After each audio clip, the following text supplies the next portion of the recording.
Hello, beautiful souls, and welcome to Cosmic Currents. This is Pauline Marie.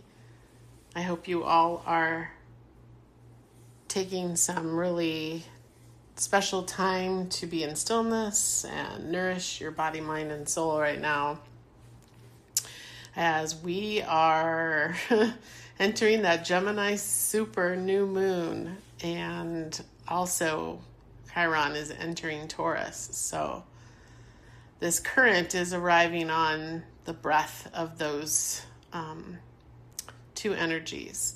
And it's quite an airy lunation because Gemini is bringing that fresh beginning. And it's focused on communication and curiosity, learning, new perspectives. And because it's a super new moon, its energy is going to feel amplified, more dynamic, and very highly activating for us. So it's really why we need more rest and nourishment right now. So adding to this significance as well is, as I mentioned, Chiron is ingress to Taurus. That's coming on June 19th, 2026. And then it will retrograde back into Aries, but it's a brief passage in Taurus. And then it offers us a glimpse into some just profound collective healing energy cycle. And then it'll be anchor back into Taurus all the way through 2033. So it's a great time to really be engaged in our bodies and making those notations. And it is a major pivot point. And it, as Chiron represents that principle of wounding and healing. It's the energy of the wounded healer. It's the shaman who walks between worlds. It's like the alchemist who transforms pain into wisdom and gifts. So this is kind of, it represents our original wound. So if we can journey into that, as I experienced this last week, when I was doing some water work up at Harbin Hot Springs, definitely really revealed this route for transformation. So as it enters Taurus, the focus shifts towards our relationship with safety, security, survival, self-worth, and the physical world, because that's what Taurus is representing. And Taurus here asks, what do I possess? Yet the deeper question here becomes, what do I truly value? So this transit will bring healing opportunities centered around that self-worth, personal value, our financial security, our wealth systems, food production, resource stewardship, our relationship with the earth, the physical body and health, local versus global systems of support, and reconnecting with nature's rhythms. So Taurus reminds us to slow down, to ground, to listen, to remember to our relationship to that living earth. And so as we heal our relationship with survival itself, that root chakra, we transform old wounds into leadership. So it's really such a beautiful invitation here. But it is why we need to slow down and get into stillness. So the Gemini new moon theme brings powerful opportunities for radical shifts in perception. So this is where we might question old assumptions. We'll explore new ideas. We seek education and perspectives that expand our understanding. And Gemini encourages us to change how we communicate with ourselves and the world. This is a connection and dialogue, as Gemini rules communication and community and the exchange of ideas. It's asking us to reach out, to start conversations, to engage with our local community, to allow meaningful dialogue, to open new pathways. This is about independence and new beginnings. As this lunation stands uniquely, it carries that bold, unfiltered quality because Gemini loves variety, it loves movement, curiosity, it loves choice. So it's an invitation to think differently and to begin again. So it is sitting at the Sabian Symbol of Gemini at 25 degrees, and this is called a man trimming palms. So this symbol offers profound wisdom. It's like the man that tends the garden. He's trimming and shaping nature. So at first glance, it may seem trivial. Why do we spend time shaping what nature already creates? Yet beneath the image lies a powerful teaching. Nature, left completely untamed, becomes wilderness, and nature, completely controlled, loses its vitality. So the beauty here emerges in the relationship between the two. It's like a healthy garden is neither wild chaos nor is it rigid control. It's a dance between nature and conscious participation. So this is the metaphor for our lives right now. We each possess a natural wildness and a unique expression of our authentic self. And if we suppress that wildness entirely, we become overly conditioned, predictable, and disconnected from our true nature. Yet if we allow our impulses to just run unchecked, we lose our ability to connect meaningfully within a community. So the wisdom of this degree is not suppression, it's refinement. It's an invitation to discern. And that's discerning which parts of ourselves require that shaping and which parts deserve full expression. And there's no formula to it. It changes throughout our lives. It changes across different communities, changes across relationships, and kind of our seasons of growth. So the art of this is then learning how to just remain authentic while participating harmoniously with others. So this brings us to this week's cosmic current, which is start each day from within, initiate awareness, root your potential, and allow yourself to begin again. So this current is speaking to the inner knowing that lives within each of us. It's the voice that says, I know. Not because someone told us, but because wisdom already lives within us. The download I received is inviting us to inspire ourselves, to trust our inner guidance, and to cultivate solutions from our own direct experience. Before the mind reaches outward, before the world asks for your attention, before the momentum of yesterday carries into today, there is a sacred moment available to you. It's a moment to return home. We often look outside of ourselves for answers, waiting for certainty before taking action. Yet the deepest guidance rarely arrives through force, it emerges through awareness. So to start each day from within is to acknowledge that your inner world shapes the reality you experience. Before reacting to life, you are invited to listen. Before seeking direction, you are invited to become present. And before trying to change your circumstances, you're invited to connect with the part of you that already knows. To initiate awareness is then to become curious about your thoughts, emotions, habits, and beliefs. Awareness is not judgment, it's observation. It is the willingness to witness yourself honestly and compassionately. Every transformation begins with seeing clearly what is present. As awareness grows, you begin to root your potential. Potential is not something you must chase. It's something already seated within you. It's like a tree sending roots deep into the earth before reaching towards the sky. Your gifts require grounding before they can fully express themselves. So rooting your potential means honoring your values, tending to your body, listening to your intuition, and nurturing the conditions that allow your authentic nature to flourish. And then from that comes the most important invitation of all, and that's to allow yourself to begin again.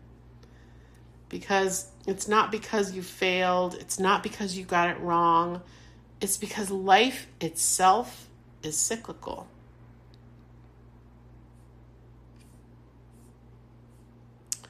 All right, so the question is really here, not whether you're ready. The question is, what wants to be born through you when you start each day from within? So when I pulled some archetypes for this download, it was really interesting. It came out with mirroring the five elements of traditional Chinese medicine. So as we know that each phase of that nourishes the next, so it creates a living wheel of transformation. And it started out with the fire element as the flame archetype, and that was representing our communication, our connection, and our passion, as well as our transformation. So this is that Gemini energy. So the fire brings the movement and the inspiration. And it's like the energy of the lover, the optimist, the communicator. And fire longs to share what it has discovered. And as awareness emerges, the flame here asks us to bring our insights into community, to actually communicate, to collaborate, to connect. So this is an invitation for us to notice where your inner spark wants to express. We then have out the sustainer archetype, and this is representing the earth element. And it's the caregiver, the peacemaker, the preserver. So this archetype asks us to nourish ourselves. And also then, when our cup is full, we can nourish one another and we can nourish the earth. And that earth here governs that stability and integration and support, as this current reminds us to consider how we nourish others, how we steward the earth's resources, how we care for our bodies, how we contribute to the larger cycle of life. That's what the sustainer teaches. It's that true stability arises through this conscious relationship. And then we had out the sword, which is representing the metal element. And the sword energetically represents the discernment we talked about. It's like the cutting of the umbilical cord at birth, right? The sword separates one reality from another. It initiates individuality. It shapes identity. It helps us to determine what belongs and what no longer serves. So this is the architect of our inner world. It's through this awareness we can gain integrity. It's through integrity we then gain clarity. So the lesson of the sword is not hardness here. It's about softening. It's about how do we honor the sword? How do we honor the metal within us and soften it? And so beneath every strong exterior, there's something precious and vulnerable. So an invitation here is to allow yourself to soften enough to hear your deeper truth. The next archetype we have out is the nectar, and this is representing the water element. And nectar actually represents medicine and healing and the sacred replenishment as that living water within us. And the water element invites us into that stillness, into reflection, into deep listening. And the nectar asks, where do you feel nourished? What restores your spirit? Who helps you remember yourself? And water teaches us that the healing is not forced, it's received. So the invitation this water is bringing and asking of us is to create space for stillness so our inner wisdom can emerge. And then lastly, we have the forest out, which represents the wood element. And this is about expansion and creativity and vision. This is the pioneer, the trailblazer, and the visionary, because wood actually teaches us flexibility. Because true strength is not rigid. True strength bends without breaking.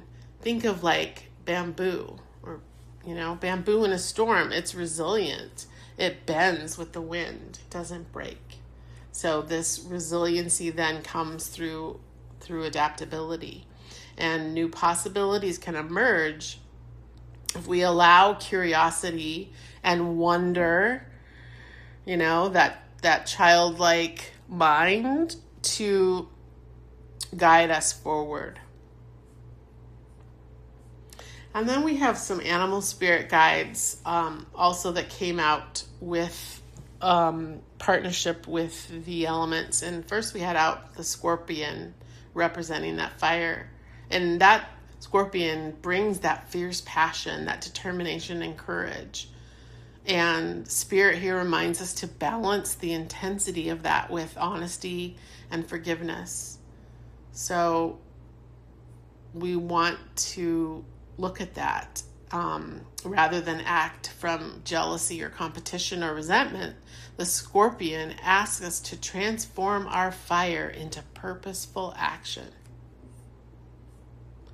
So next we had out the fox. And the fox here is showing us the elements of earth and wood. And the fox is the wise teacher and a skillful guide.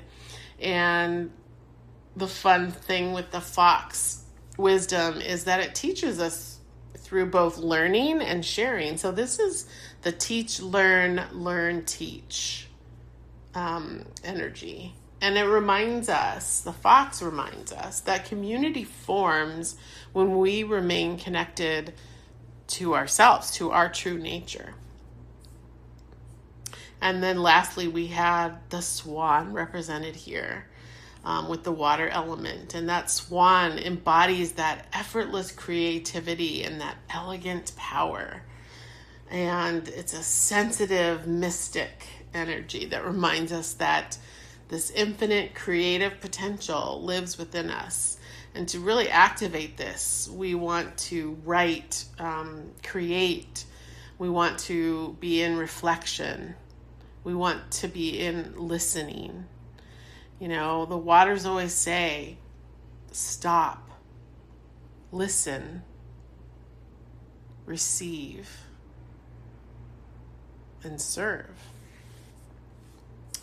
So those practices can help us to reconnect to our larger soul's vision that's being rebirthed here in this new Gemini supermoon. And the swan also encourages us to honor this healing process that's unfolding with that Chiron energy, right? That original wound. It's just asking us to honor it. Honor what's beneath the surface. And, lastly, we have one more out here. We actually got the butterfly out as our air element, as that transformation itself, which is so beautiful as it appears during these times of transition and renewal, reminding us that support will emerge through that cocoon phase. It emerges through those quiet moments as we turn inward. And it can happen one choice at a time, one breath at a time, one day at a time. It's just by committing to daily awareness that we can continually allow ourselves to begin again. So we have a overall octave activation that this current is moving through, and it's the lens of the second dimension. This is 2D, octave 6, which I call nurturing harmony. This second dimension is this field of elemental consciousness. It's where earth and water and fire and air and ether communicate through vibration and resonance. And it's that realm of instinct, sensation, living matter, and earth's ancient intelligence. This is the consciousness that lives within our bodies. So as we begin each day from within, as we root ourselves into this living field of awareness, the invitation is to discover your primal spark. It's that wishes to emerge through you. So that's what this whole octave is speaking to, is to nurture that harmony, that intelligence of care and stewardship and relationship. And first, that's the care for self, before any care for others, then the care for the earth, and then the care for the community. So through love is how this octave restores this coherence.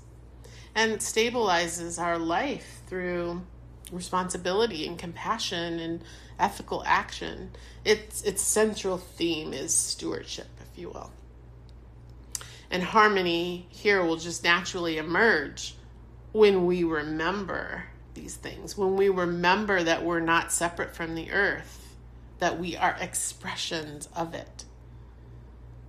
You can visualize like the flower of life, right? This octave reveals this interconnected dance between water and earth.